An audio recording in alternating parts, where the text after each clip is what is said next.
may yet become a Christian and remember the good that you did and go and do likewise. Sometimes, friends, we have to remember that only what we do for Christ will last. As Christians, we are going to suffer losses and setbacks. People are going to use us and abuse us. It's a part of the walk. If they did it to Jesus, we can rest assured that they will do it to us. You may never get a thank you or a well done for your well-doing, but God sees and knows all, and there will be a record in heaven. In other words, you will receive a great reward. Thou shalt not rest the judgment of the poor in his cause. This verse goes along with verse 3 in its application. In the same way that poverty is no excuse for breaking the law, poverty should not be a barrier to a person receiving just and fair treatment under the law. Very often, the poor are discriminated against, and they do not receive the justice due to them on account of the fact that they have no voice, no advocate, no one to stand up for them and demand that fair and unbiased treatment be given them. To wrest judgment means to pervert judgment, and in this case, it applies to where fair and impartial judgment is not equally served for the poor. Even if court-appointed legal aid is provided, often the standard falls far short of that which would be provided for those who could afford the cost of more expert legal counsel. The poor are special objects of the Lord's love, and he cares about how we treat them. They too deserve equal and fair representation and justice, and their causes should not be overlooked just because they are poor. Keep thee far from a false matter, and the innocent and righteous slay thou not, for I will not justify the wicked. To keep far from a false matter is an imperative that is applied towards those officials that have the authority to pronounce capital punishment. A false matter is a false charge, and as Christians, we're to have nothing to do with false accusations and with the spreading of falsehoods.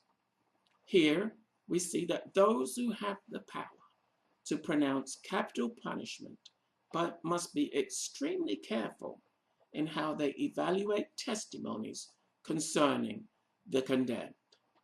The heart of the matter here is that in evaluating testimony, there must be an insistence and a strict adherence to the truth, since it would be the ultimate injustice for an innocent person to be declared guilty and sentenced to death.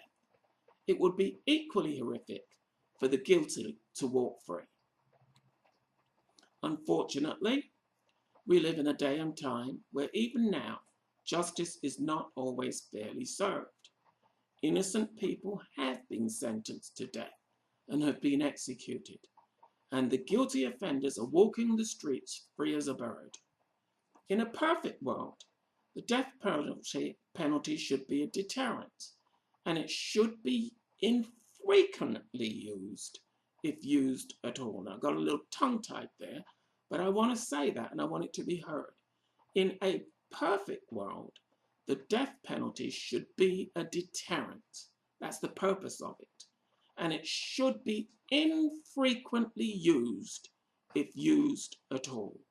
That's why we need impartial judges, men and women of wisdom and integrity, who will not rush to judgment until all the evidence has been presented and all the circumstances and mitigating factors have been carefully weighed and evaluated and held up to the standard of the law based upon the truth of the evidence.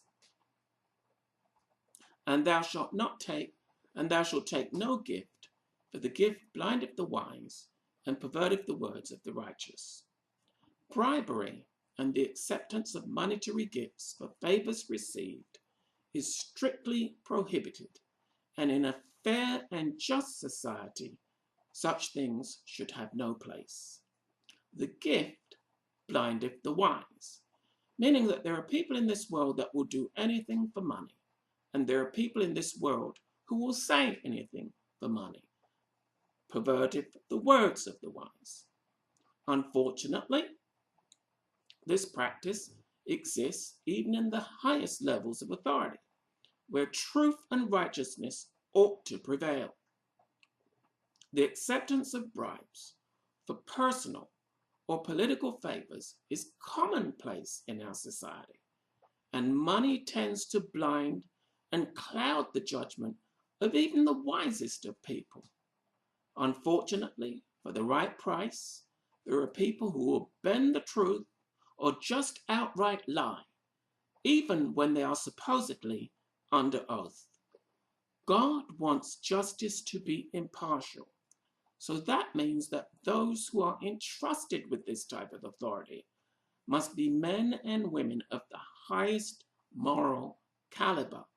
They should not be the kind of people who can be bought or sold to the highest bidder.